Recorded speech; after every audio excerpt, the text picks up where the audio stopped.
¿Qué tal? Buenas tardes. A nombre de la ANIDIGRAF, que es la Asociación Nacional de Industriales y Distribuidores para la Industria Gráfica, Asociación Civil, es para mí un gran orgullo y un gran gusto presentarle la tercera conferencia del día de hoy, que como hemos visto el tema es sostenibilidad. Y un punto importante aquí es que la academia, esos centros que resguardan y diseminan el conocimiento de primer nivel, también son parte del esfuerzo de la ANIDIGRAF, también deben ser parte de la cadena de valor de la industria gráfica. Y ahorita tenemos una conferencia llamada El futuro del valor en una economía circular, la IA y la sostenibilidad de la industria. Nuestro ponente es José Antonio Serrano, director de la especialidad en sostenibilidad y economía circular, fundador y director de Lidera UP, Universidad Panamericana. José Antonio es un profesional con más de 20 años de experiencia en las industrias de impresión y tecnología, especializado en liderazgo comercial en Latinoamérica, como country manager, head de ventas y consultor. Cuenta con maestría por el IPADE Business School y una sólida trayectoria en estrategias B2B, desarrollo de alianzas y gestión de ventas y P&L. Ha liderado procesos de transformación, fusiones y expansión de negocios con enfoque multicultural, reportando a corporativos globales. Actualmente es asesor estratégico, consultor, profesor y conferencista, enfocado en impulsar la transformación empresarial a través del conocimiento. Y aunque aquí no lo dice, tiene muchos años de experiencia también en las artes gráficas y creo que es una mezcla valiosísima de academia, sostenibilidad, inteligencia artificial, pero también le gusta el olor de la tinta como los estamos por acá. Entonces, muchísimas gracias. Muchísimas gracias, Héctor. Encantado, es un honor para mí, es un placer. Además, agradecer a la ANIDIGRAF en mis épocas mozas, ¿no? Cuando tenía que ver más con la tinta y con la maquinaria y demás, tuve la gran fortuna de ser vocal y después vicepresidente de comunicación de la asociación, cosa que es pues la verdad es un honor y sobre todo un cariño encomiable el poder estar aquí con ustedes. De parte de la Universidad Panamericana, de Santiago García, nuestro rector en la Ciudad de México, y de José Antonio Lozano, también el rector general y presidente del Consejo, y Fernanda Yergo Bey, les damos la verdad las gracias porque estén con nosotros aquí en esto. Pero quiero empezar con algo bastante interesante y voy a tener que bajarme, perdón, porque doy conferencias, pero soy profe y hago diferentes cosas. Vamos a hacer un pequeño viaje, vamos a hablar de sostenibilidad, no se vayan a ir, ¿ok? Pero primero vamos a hacer un viaje de 42 años, ¿no? En 1984, ¿alguien aquí no había nacido en 1984? Levante la mano. Ay, no. Ustedes no ven lo que yo veo, pero bueno, vamos a suponer que sí. Yo ya había nacido. ¿Alguien ya estaba trabajando en el 84? ¿Alguien ya trabajaba? Levante la mano. Exacto, gracias Luis Enrique, gracias. Bueno, vamos a empezar con los primeros 9 años, porque vamos a hablar primero de producto, de transición, de innovación, para llegar al tema de la sostenibilidad. ¿Quién no se acuerda de esta maquinita, de aquellos? Yo me acuerdo, yo tenía, en 84 tenía 8 o 9 años, cuando vi la primer Mac personal, pensé que el mundo ya, ahí se acababa, ¿no? Y no se acabó. El primer Windows, ¿alguien no sabe qué es Windows? Puede ser que alguien no sepa aquí qué es Windows. Pero bueno, el sistema operativo, hoy ya no existe Windows. No solo eso, ¿quién no tenía algún tío rico que tenía un teléfono? Por eso no me puedo bajar, obviamente. Algún teléfono en el auto. Si no, Jacobo Lozadoludowski. Los que sí tenían todos era un teléfono Tabic, ese sí. Desde entonces ya había celulares, y bueno, algunas otras cosas, Nintendo, Linux, eso es lo que pasaba. Pero ¿qué pasa después? En 1994, que yo siempre todo lo veo en términos de fútbol, en el 94 ganó Brasil, desafortunadamente, le ganó Italia el Mundial, este año tenemos Mundial, Baggio y Baresi fallaron penales, pero bueno, ¿qué pasa en esa década? Netscape, ¿se acuerdan de Netscape?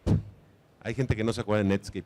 Netscape fue el primer navegador, tenía el 95% de participación en el mercado, es decir, todas las computadoras, la primera vez que yo me conecté a internet, en 1995, ¿se acuerdan del módem? Me conecté y te abría Netscape. Hoy Netscape ya no existe y tenían dominancia en el mercado. El primer PlayStation, el Azul Rey, Google sale en el 97, no es de hace tanto tiempo y hoy es la empresa que más factura y que mayor valor en bolsa tiene. Bueno, algunos pueden decir que Nvidia o que puede ser Amazon o Tesla. Napster. Levante la mano quien conoce Napster o quién usó Napster. Impresionante. un beeper. ¿Se acuerdan del beeper? Desde entonces había la capacidad de mandarnos mensajes. El primer beeper no tenía letritas, este de aquí tiene letras, pero el primero no tenía letritas. Te llegaba un mensaje que hacía bip, bip, bip, bip, ibas a un teléfono y hablabas a una central para que te dijeran y te dieran el mensaje de tu esposa, de tu amigo, de tus papás, que tenías que recoger algo y ya. Desde entonces se exigía, pero imagínense, había una central de teléfono que te decía todo eso. La primer handheld y llega el iPod. Se están enojando. El iPod. Todos aquí tuvieron un iPod o saben lo que es un iPod. Bueno. Axial. Heriberto, ¿qué música te gusta? ¿Qué tipo de música te gusta? La música norteamericana, ¿cómo qué grupo? Ah, ¿qué grupo te gusta? Coro, ok. ¿Cómo comprabas esa música en los 80s? ¿Cómo consumías? Hasta el día de hoy. ¿Y antes no te gustaba algún tipo de otro tipo de música? Nada. ¿A ti, Marcos, qué música te gustaba? El rock en español. En los 80s, bueno, en los 90s. ¿Qué oías en los 90s? Un CD, ¿no? Comprabas rock en español como Los Hombres G o como Caifanes o como Soda Stereo. Ibas a una tienda de discos, ¿no? Aquí en México costaba 200 pesos, te comprabas el disco entero y a lo mejor alguna canción te gustaba, pero a lo mejor algunas otras no. Pero comprabas todo el disco. ¿Qué pasa cuando sale el iPod?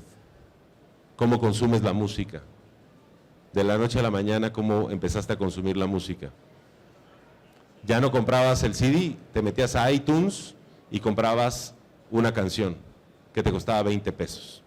Entonces, igual te gastabas 200 pesos, pero en lugar de las 10 canciones del disco, comprabas una canción. Era lo mismo, consumías la música. Después viene otra, ¿no? Viene este señor y viene el primer iPhone. ¿Se acuerdan del beeper, de los mensajes, del teléfono? Pero llega el primer iPhone. En el 2007, ¿saben cuántos iPhones se vendieron en el 2007? Lo pueden buscar. Se vendieron como 120,000 iPhones en total en todo el mundo. Ese mismo año, seguramente muchos se acuerdan de Nokia. ¿Se acuerdan de Nokia? ¿Quién tuvo un Nokia alguna vez? Casi todos. Nokia llegó a vender 1,000 millones de aparatos celular. 1,000 millones. ¿Cuántos son 1,000 millones? ¿Muchos o pocos? Son un montón, ¿no? Podrías decir depende y estaría bien la respuesta, pero 1,000 millones son un montón. En el 2007 vendió 1,000 millones y Apple vendió 120,000. ¿Cuántos teléfonos Nokia se vendieron en el 2025? ¿Alguien sabe? 0, ni uno solo. Dominaban. El presidente de Nokia ese año fue el hombre del año por la revista Life, o ¿cuál es la que hace la del hombre del año? Creo que Forbes, ¿no? Fue el hombre del año y hoy ya no existe Nokia. Bueno, sí existe, pero ya no hace celulares. Todo cambia. Ustedes que se están comprando su Tesla, que piensan que es muy nuevo, ya en el 2008 había un Tesla, coches eléctricos, y desde antes había coches eléctricos. El caralibro, ¿no? Que aquí hay algunos que no saben qué es Facebook, que no tienen ni Facebook, pero casi todos los de juventud acumulada como yo, pues tenemos Facebook, fue nuestra red social.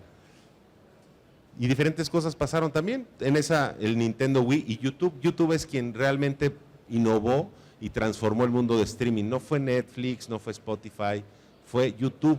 Gracias a YouTube hoy, en realidad el tema de streaming cambió completamente la manera en la como consumimos a través del visual.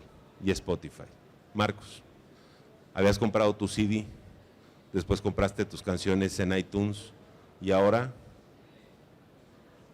te gastas igual 200 pesos, pero ahora ¿qué puedes oír de Caifanes o de Soda Stereo? Todo lo que quieras. Y ahora sí hay música que ahí sí puede haber música de la que te gusta a ti. Fíjense cómo es la misma música, pero ha cambiado a través de los tiempos. Y no es hace mucho tiempo, 42 años no es hace tanto tiempo. Claro, lo dice alguien que tiene más de 42 años, pero créanme, no es mucho tiempo. Y las cosas han cambiado y van cambiando de una manera increíble. Uber, ¿cuánto tiempo es? ¿No? Y obviamente los últimos 10 años pues ya ha sido una vorágine de cambios insostenibles e importantísimos. No me voy a tener más, pero obviamente todo lo que ha sucedido hoy tiene un culmen con el tema de la inteligencia artificial. ¿No es cierto? ¿Alguien no sabe qué es inteligencia artificial? Levante la mano. ¿No? Hasta para no parecer extraño, vas a decir que sí. Bueno, ¿quién no se siente un poco perturbado o un poco acosado por el tema de inteligencia artificial, de ciencia de datos? En los últimos 36 meses eso ha cobrado una relevancia importantísima, sumamente interesante, pero pareciera que el mundo se va a acabar. Ahora, si se acuerdan lo que yo les había dicho de la primer Mac, que ya pensé que el mundo se iba a acabar, cuando salió el iPod y pude comprar música de a canción, yo pensé que el mundo ahí se acababa y no se acabó. Y ahora pensamos que Spotify va a ser y no va a haber nada más, ¿y qué creen? Va a venir algo más. Y entonces nos vemos que de alguna manera, pues todo esto ya lo sé, ¿no? Es lo que me dicen mis estudiantes, son estudiantes de veras.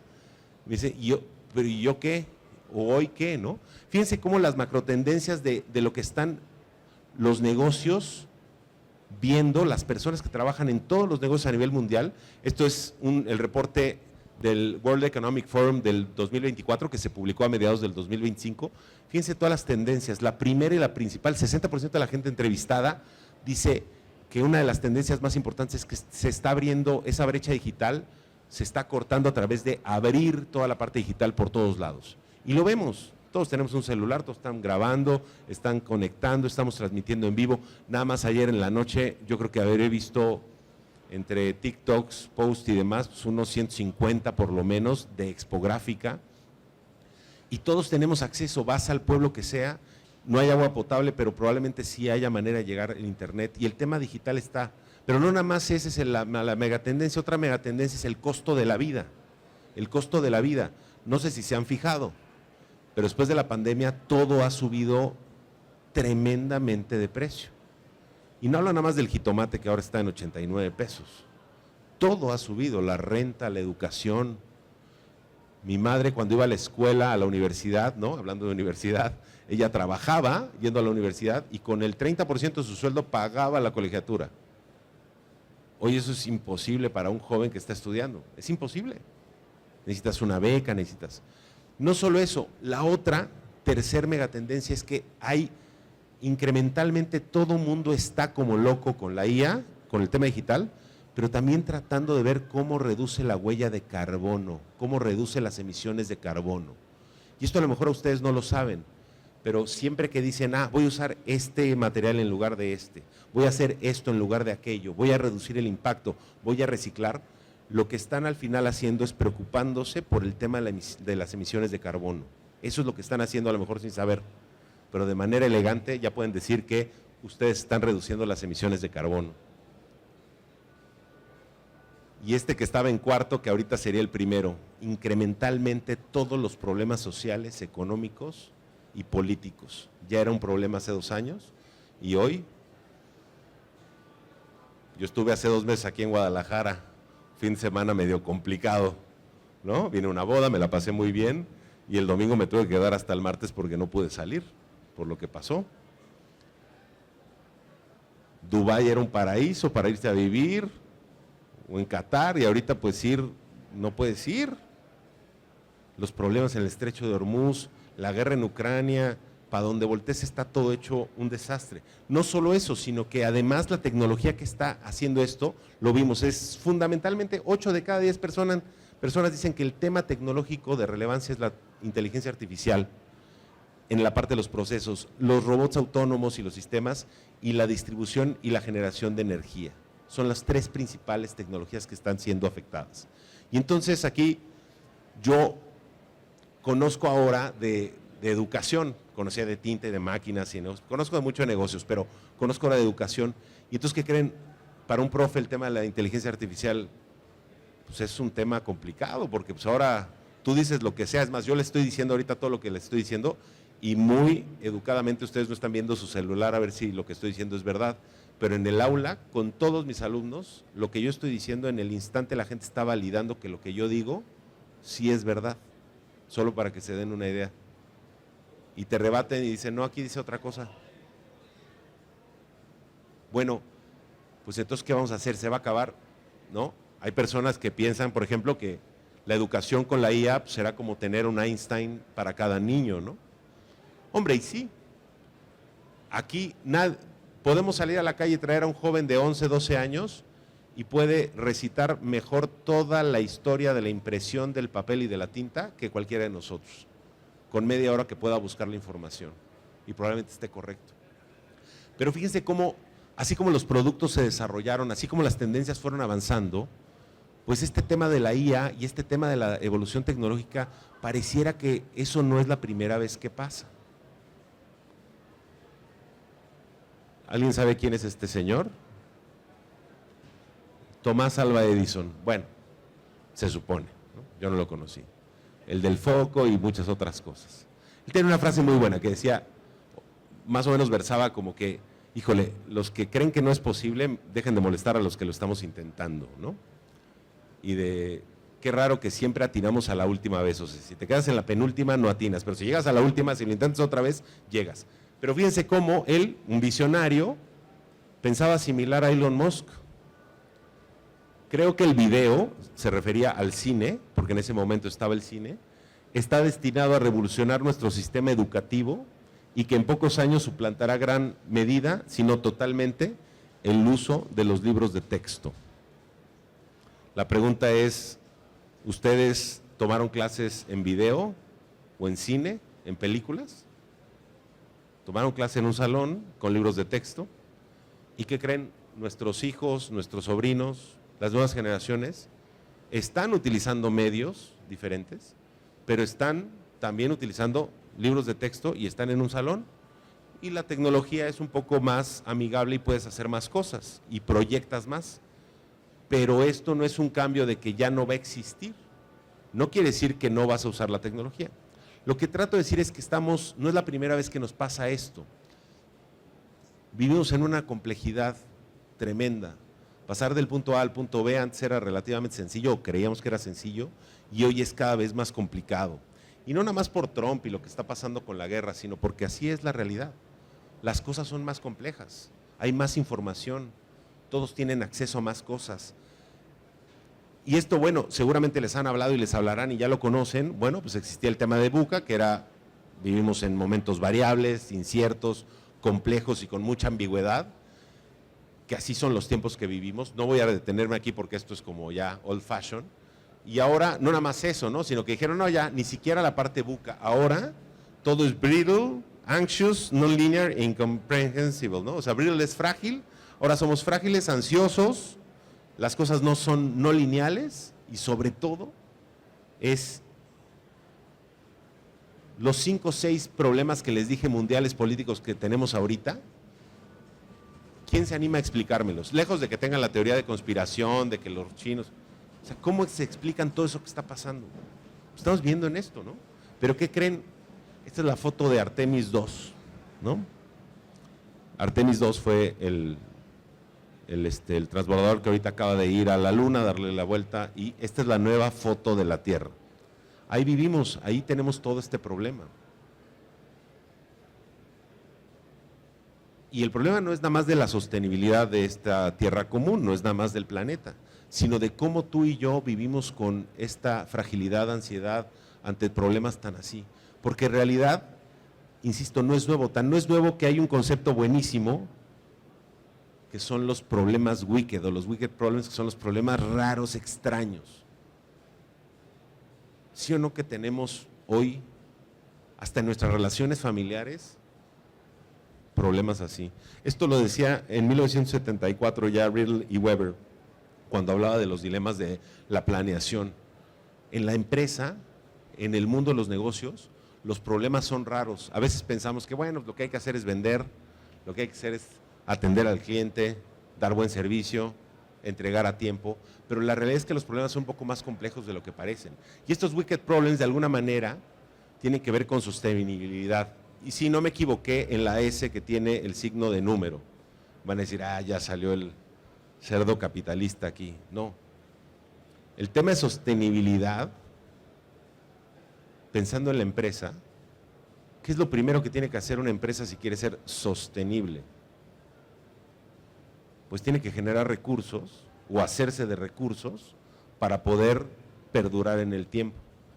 Por eso me gusta ponerle el signo de número, no porque sea lo único importante. Pero entonces el tema de sostenibilidad, que ojo, si hubiéramos estado en Expográfica, no sé, 2018, a lo mejor no hablábamos de IA, pero hablábamos de sostenibilidad, porque en ese entonces era como el coco, que ahorita es la inteligencia artificial y demás. Hablabas de sostenibilidad y no sabías nada y decías, Dios mío, ¿qué va a pasar? Todos lo quieren hacer, pero nadie lo paga. ¿Qué problemones son? Y fíjense cómo es sostenibilidad, no sé si alguno ya se ha metido a este tema, pero hay cosas interesantísimas. No vamos a hablar de todo esto, pero están los objetivos de desarrollo sostenible, el reciclaje, reutilizar, el impacto como concepto, el tema de regeneración, que es muy importante, la reducción como tal del uso, las finanzas sostenibles. Pero hay dos conceptos importantísimos, la economía circular y el análisis de ciclo de vida, que es donde me quiero enfocar ahorita cuando ya empezamos a hablar de sostenibilidad, porque hablábamos de cómo los productos y cómo los mercados han ido avanzando y después de la realidad que tenemos en este mundo, en este país, y entonces cómo podemos ser sostenibles o cómo podemos continuar con nuestra búsqueda de impactar de manera menor al planeta en lo que hago, en lo que trabajo con mis clientes. Básicamente el concepto de sostenibilidad tenemos que partir de la base que no es nada más sostenibilidad, sino es desarrollo sostenible. El desarrollo sostenible es un concepto que me gustaría, de los 20 que voy a dar hoy, que se lo quedasen. ¿Por qué? Porque una cosa es hablar de sostenibilidad, cuando hablamos del signo de número y de sostenibilidad con esos conceptos, y otra cosa es hablar de desarrollo sostenible. Es decir, lo que yo estoy haciendo en mi trabajo, ¿qué interacción tiene con el desarrollo sostenible? Porque en el desarrollo sostenible hay tres cosas. Está la parte del planeta, la parte del ambiente, que es importantísimo, pero fíjense cómo no se queda ahí. Tiene que ver la parte social, que es la parte del impacto. De nada me sirve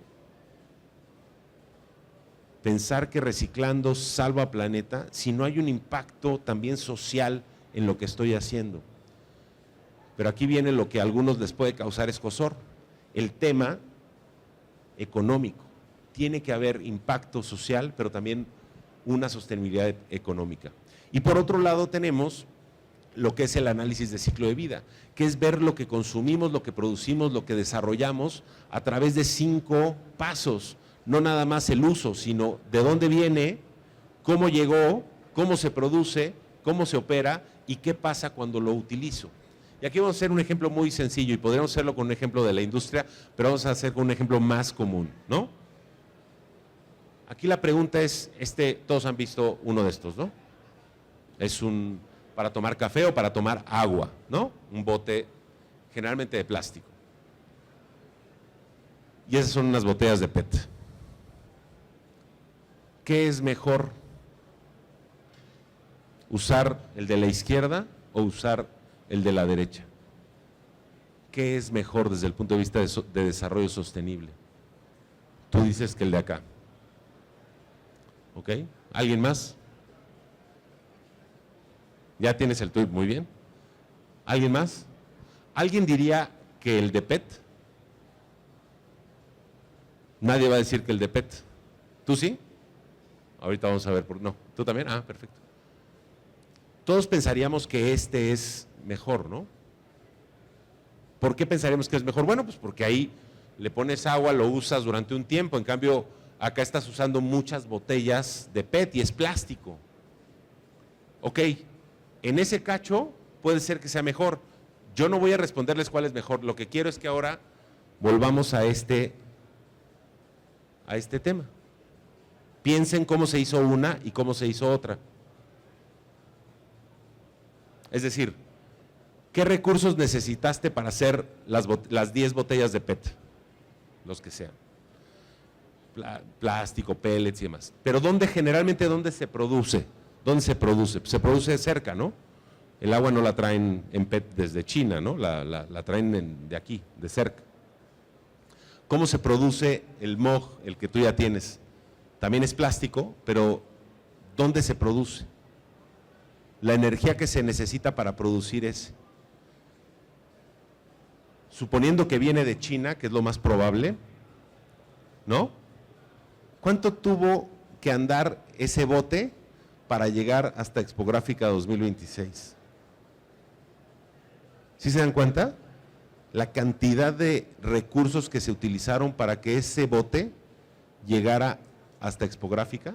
O sea, tuvo que ir de la fábrica a algún lugar hasta el barco y después en el barco viajar 20,000 kilómetros hasta Manzanillo y de Manzanillo hasta Guadalajara para que llegara ese. Entonces fíjense cómo a veces no entendemos bien esto. Cuando lo vemos a través de un análisis de ciclo de vida podemos entonces entender que a lo mejor el impacto es diverso. ¿Cómo se produjo? A lo mejor necesitas mucha energía y mucho calor para producir las botellas de PET, pero ¿cuánta energía y cuánto calor necesitas para producir los otros? Para soldar, evidentemente necesitas un montón de energía.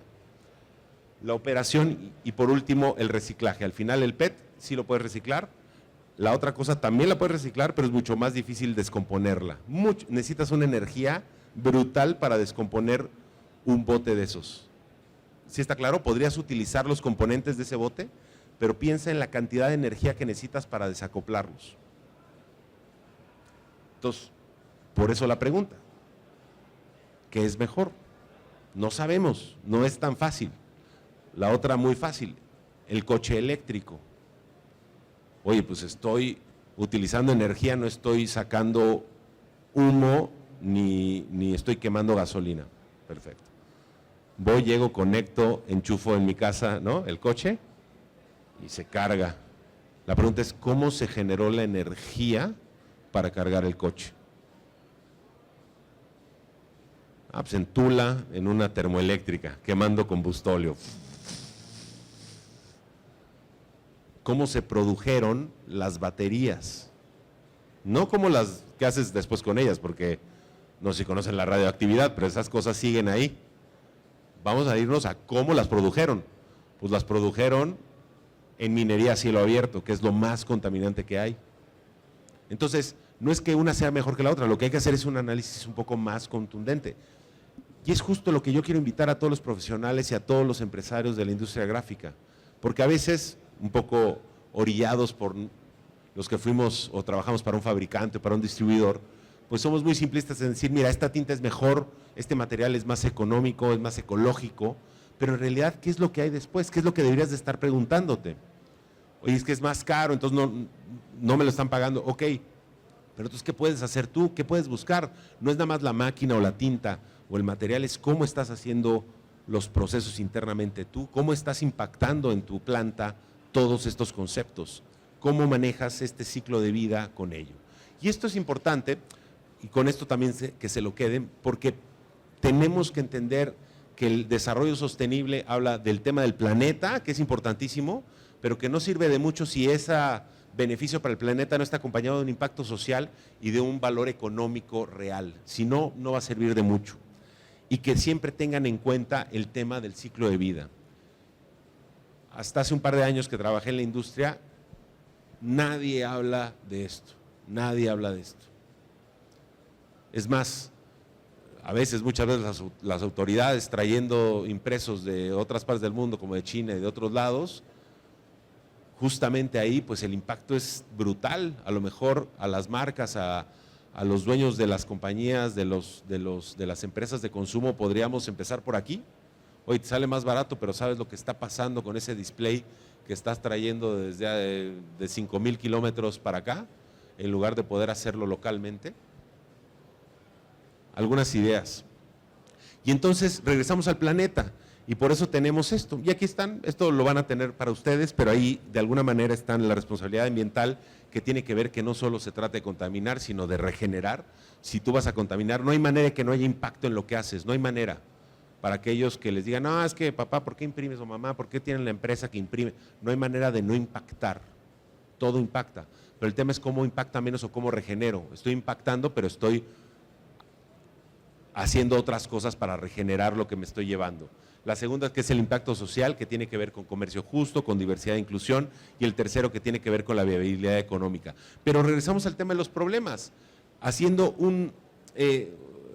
con estos alumni de las especialidades, con gente que ya salió, les preguntaba, oye, ¿cuál es el valor para el cliente al final? O sea, porque Todos quieren sostenibilidad, pero no quieren pagar por ella. Todos quieren buen servicio, pero pues al menos costo.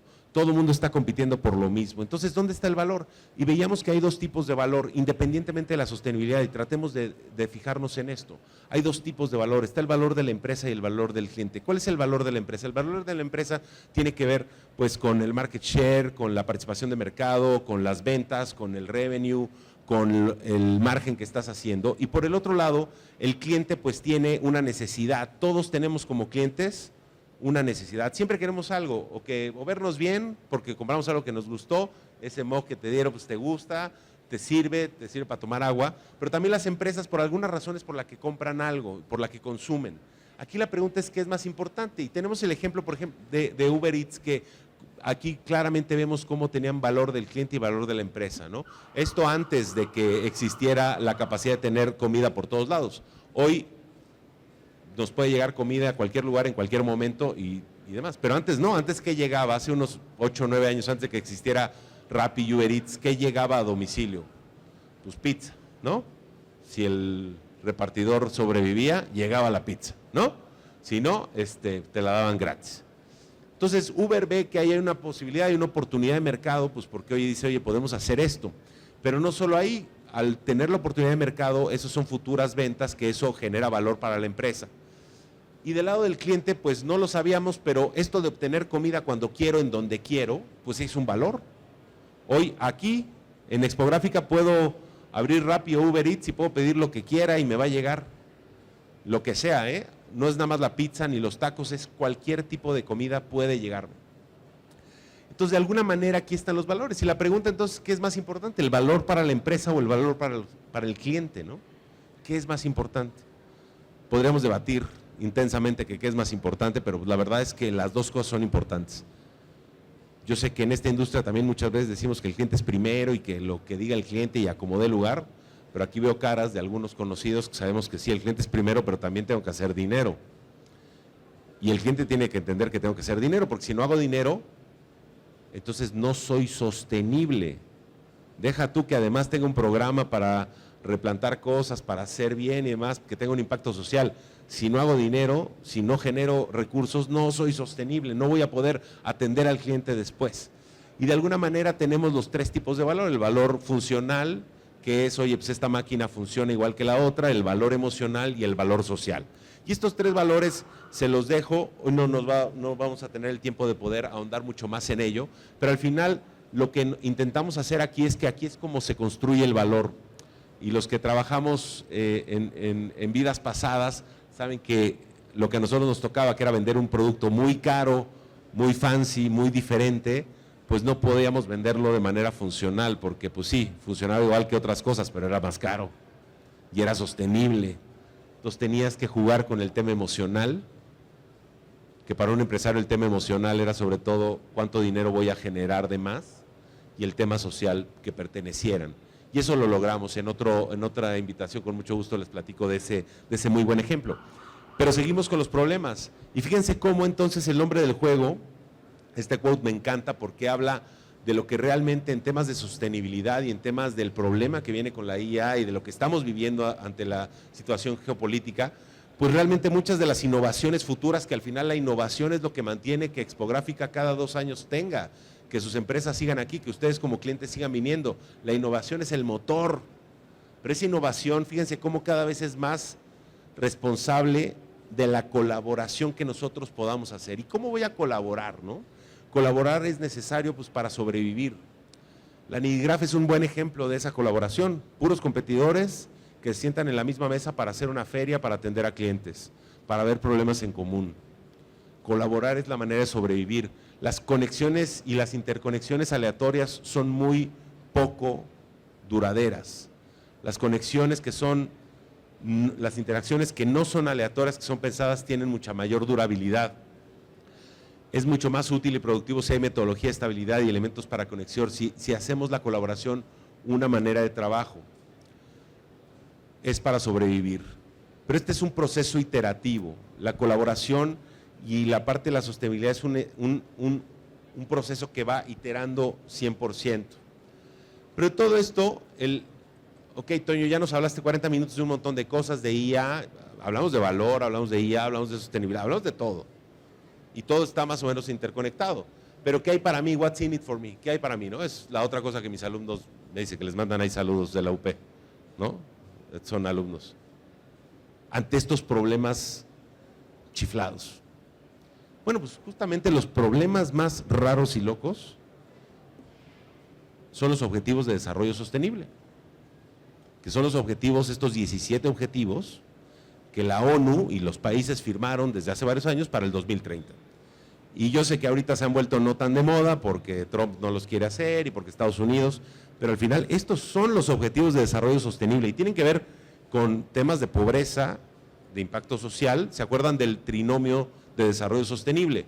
Temas ambientales, sociales y económicos. Todos los 17 tienen que ver con alguna arista de esas, para que vean cómo todo está interconectado. Y les doy un tip. ¿Eres empresario o estás en un fabricante de lo que sea? Sácale una foto a esta y la siguiente vez que te sientes con un cliente o con alguien, dile tu empresa a qué objetivo está trabajando. Les aseguro que va a haber algún objetivo con el que tu empresa se identifique. Y otra vez, como lo que les decía hace rato, no lo sabían, pero ya están reduciendo las emisiones de carbono aunque no lo saben y están tratando de hacerlo. No es nada más el chico de 15 años que dice vamos a utilizar puro reciclaje. No, ustedes ya lo están haciendo. Seguramente de alguna manera estás en el tema de salud, de bienestar, de innovación, de cuidado de agua, ya lo estás haciendo. No es tan lejano el que tú puedas hacer estrategias de sostenibilidad si tienes el concepto de desarrollo sostenible y el desarrollo y el análisis de ciclo de vida. Y fíjense cómo el 17 tiene que ver con la colaboración. El 17 tiene que ver con la colaboración. Y lo que pasa es que en la ONU firmaron todos los países, pues sí, o sea, uno no podía solucionar todo esto.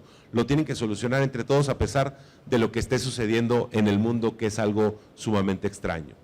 Conectar, pensar y hacer.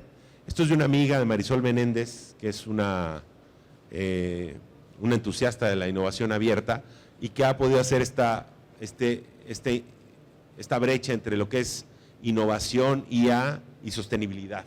Y de alguna manera estos son 3 pasos que yo les recomiendo para atacar estos problemas que hoy vimos. El tema de la IA, el tema del futuro, del valor, de cómo creo valor, cómo creo un valor sostenible, cómo juego con la IA, cómo interconecto todo, conectando con las personas, pensando y sacando conclusiones y haciendo, arremangándonos, que en esta industria todos aprendimos de esa manera. La respuesta está en tus manos, realmente. Y por último, pues el futuro es hoy, ¿no? Bien, ahí hay algunos de la industria. Ahí está Héctor. Ahí está Héctor. Ahí está José Luis. Amablemente vinieron con nuestros alumnos a dar masterclasses, que los invito a todos. Es allá en la Ciudad de México, pero a todos los invito. Innovación, sostenibilidad, IA, valor y colaboración. Yo he disfrutado mucho el poder platicar con ustedes, les agradezco muchísimo. Estoy abierto a cualquier pregunta y quedo a sus órdenes, y un mensaje de esperanza y sobre todo un saludo desde la Universidad Panamericana, agradeciendo a la NIDIGRAPH por esto. Y me encantaría conectar con todos ustedes. Muchísimas gracias.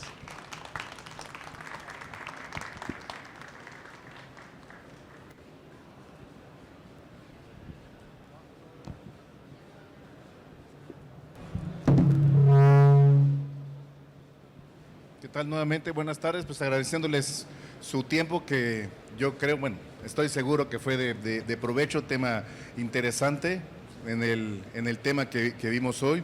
Agradezco también, aparte del apoyo de Toño, el apoyo de la Universidad Panamericana. Yo creo que la academia siempre enriquece, siempre tienen un conocimiento que a veces no está al alcance de todos de una manera sencilla, así que agradecemos mucho que tú vengas, te tomes tu tiempo, nos expliques. Obviamente la UP y Toño está disponible para preguntas, comentarios, esto se puede enriquecer, y esto lo vamos a repetir o algo parecido en los siguientes eventos de la NIDIGRAPH, porque hay tantos temas que discutir, y en general nosotros sabemos, y digo, nosotros el gremio sabemos imprimir, pero con todo esto vimos que imprimir es solo una parte, es una parte de la mitad. Hay mucho más antes, hay mucho más después. Entonces, pues nuevamente, Toño, un reconocimiento. Muchas gracias. Muchas gracias. Gracias. Ah, sí, claro.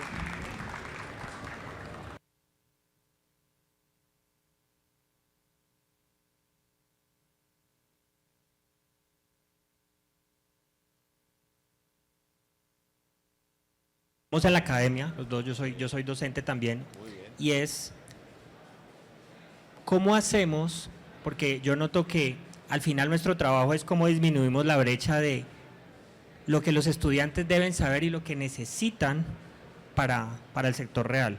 ¿Qué están haciendo ustedes desde la Universidad Panamericana? Especialmente vi que tú eres el director de la especialización en sostenibilidad y economía circular, para que ellos sepan que la economía circular no solo es una teoría muy bonita, una revolución, sino que realmente puede mover la caja registradora en unas empresas. O sea, si se lleva a modelos de negocio, ¿qué están haciendo ustedes desde la academia en ese sentido? Muchísimas gracias por la pregunta, y es muy buena. Y bueno, voy a tener que hacer un poco un comercial, ¿no? Que gracias que me haces la posibilidad. Desde la Facultad de Ingeniería, que es donde está esta especialidad, justamente la parte técnica del mundo de sostenibilidad, hay una parte técnica que a veces no se conoce, o sea, se conoce el vamos a reciclar, el vamos a salvar a las ballenas, vamos a consumir vidrio en lugar de plástico, que son todas cosas que, insisto, van encaminadas a reducir las emisiones de carbono. Pero lo que hay detrás cuando hablo de un análisis de ciclo de vida y un análisis de huella de carbono es hacer cálculos, conocer todos los pasos y procesos que hay. La especialidad, que es una especialidad, no es un diplomado, es un grado académico, tiene materias que van encaminadas a dar ese conocimiento técnico de las materias. Con la materia de análisis de ciclo de vida, donde estás las 10 sesiones haciendo cálculos de entre un pedazo de papel o una caja de cartón y una caja de plástico, ¿sabes? Y entonces hay herramientas que existen, pero que no las conocemos. Creo que probablemente tú o gente en la mañana, seguramente consultores, muchas veces los consultores te ayudan en la parte regulatoria, que es muy importante, pero esa es una parte. Después la parte de cómo sacas provecho y cómo vendes eso es a través de estas cuestiones técnicas de análisis de ciclo de vida, de huella de carbono, huella hídrica. Esa es una manera. Entonces, las materias y el contenido de la especialidad es muy técnica, es ingeniería. No es lo único, porque hay optativas y hay otras transversales que ves liderazgo, ves otro tipo de cosas. Pero no es greenwashing y no es nada más saber cómo reportar en un estado financiero las cosas, sino realmente cómo hacer un análisis de ciclo. Lo que les decía, tú impresor, que te estás ahorrando 3 centavos por traer el material de no sé dónde, que está bien, porque al final, pero si empiezas a hacer cálculos de otro tipo, con otro tipo de herramientas, eso, ¿no? El tema, no hablamos aquí, pero el tema de la doble materialidad, por ejemplo, ¿no? Que es muy interesante la doble materialidad. Doble materialidad, ¿qué quiere decir? Esa cámara tiene una materialidad, sirve para algo, ¿no? Pero tiene otro uso, que puede ser un uso que tiene un impacto social al ambiente y demás. Entonces, cuando hablas de doble materialidad, es que todo tiene de alguna manera dos usos, o doble materialidad, doble razón de ser, o puede tenerlo. Entonces, ahí pues es el realmente abocarte a tratar de buscar productos o cosas que tengan esa doble materialidad, en lugar de algo que no tenga doble materialidad.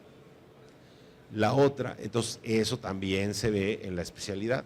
Igual vas a un diplomado de ESG o de estas cosas, y este tipo de conceptos a veces se queda en la superficie, que no está mal porque genera conciencia, pero insisto, es súper disruptivo cuando te dicen, oye, ¿qué es mejor? A lo mejor usar la botella de PET no está tan malo, es decir, no es que sea mejor, pero, o sea, realmente hay que explorar a profundidad qué es lo que conviene, o el plástico en lugar del vidrio. El plástico no es tan malo nada más por el uso que se le da, sino que hay una razón de ser que el plástico empezó a ser tan, entre otras cosas, pues porque se utiliza de hidrocarburos que hay todavía por todas partes del subsuelo y del mar. Y entonces es un recurso que está ahí. Entonces cuando le pones ese elemento al hidrocarburo, pues no es tan malo el hidrocarburo, tiene un impacto. Pero oye, por otro lado lo tienes por todos lados. ¿Sí? Más o menos, no sé si te respondí. pero por ahí va, ¿no? Muy bien, ¿alguna otra pregunta? ¿Comentario? ¿Crisis? Bueno, pues otra vez. Adelante, por favor. Buenas tardes, profe. Muy agradecido por la conferencia. En los ejemplos que su merced colocó de las empresas que eran líderes y que ya no lo son o no existen, considero, y es una apreciación personal, que no se adaptaron a los cambios. Nuestro día a día y en toda la vida, nuestros hijos, nuestros padres, siempre nos dijeron hay que adaptarse, hay que cambiar, ajuste. Pero la pregunta es, ¿cómo se hace? Claro, gracias, ¿no? Es una pregunta, ese es un wicked problem, ¿no? O sea, responder el tema de cómo adaptarse es un wicked problem. Por eso insisto que eso de problemas raros no es nada más el problema geopolítico todos los días. Lo que trata esta conferencia, porque esta es una mezcla de varias conferencias, porque la primera, lo de la evolución, yo esa la utilizo en un tema, en una capacitación comercial de 8 sesiones, hablamos de eso. Pero aquí lo importante es que, ahí te va, si estuviéramos en el 2020, antes de la pandemia, no sé si se acuerdan, y voy a utilizar el ejemplo para ver si te respondo. ¿Se acuerdan de blockchain o han escuchado blockchain? Están ustedes sentados en el 2019 y les dicen, oye, ¿puedes invertir en blockchain o en inteligencia artificial? ¿En qué hubieran invertido? O sea, ahorita en inteligencia artificial porque sabes, pero en el 2019 la inteligencia artificial llevaba como 20 años de que no pasaba nada con la inteligencia artificial y blockchain era el hype y todo el mundo era blockchain y el mundo ya se acabó, igual que el iPod y todo, ya se acabó y aquí es lo nuevo. A lo que voy es que es muy complicado, entonces hay varias cosas que uno tiene que hacer y tienes que estar centrado en la innovación, por eso la plática también habla de innovación, porque al final tienes que sí estar consciente y tienes que estar buscando la innovación, porque si no estás cambiando, si no estás innovando, entonces hay más probabilidades de que pierdas. El que no invirtió ni en inteligencia artificial ni en blockchain, seguramente le fue peor que aquel que haya invertido en una de las dos. Entonces, el meollo del asunto es estar atento a la innovación y no cambiar por cambiar. A mí me encantó, yo puedo decirlo abiertamente, la transformación de lo análogo a lo digital en México. Yo fui un líder para que eso sucediera en el mundo de la impresión, por la compañía en la que trabajé, por el dinero que teníamos para hacer marketing, para transformar cosas. Y me encantó y para mí era muy natural, pero yo con todos los clientes que llegaba, pues todos me decían, oye, pero no, o sea, el cliente no me lo paga, o sea, lo mismo de siempre. Pero eso siempre va a existir. Lo que sí aprendí a lo largo del tiempo es que las cosas no son blancas o negras, no llegó el iPod y se acabó lo demás. Los viniles siguen existiendo, hay un nicho de mercado para ellos. La música digital descargable también tiene un nicho. Y así, o sea, las cosas van agarrando y se van acomodando y siguen existiendo, no es de que se acaba. Y eso, la industria gráfica es un claro ejemplo. La flexografía ha crecido, a pesar de que es una tecnología análoga, digamos, pero ha crecido por el incremento de la necesidad del empaque y de la etiqueta y de todo esto. El offset tradicional, si bien a lo mejor no ha crecido, pero no ha desaparecido. Algunos segmentos sí desaparecen o tienden a desaparecer, pero el tema es la innovación, o sea, básicamente es la innovación, estar siempre abierto a la innovación, y es mejor que tú peques de innovar a que alguien venga y te diga, ¿por qué otra? A los de Uber ya no pudimos ver eso, pero Uber, se les ocurrió lo de Uber Eats, pero si se les ocurrió a ellos, pues a alguien más se les iba a ocurrir. Entonces, si decidían no hacerlo, alguien más lo iba a hacer, ¿no? Entonces, pero tampoco irte a lo que sea y por innovar y demás, no. Pero innovar. Muy bien, ¿algo más? Bueno, pues encantado de la vida, a sus órdenes, muchas gracias.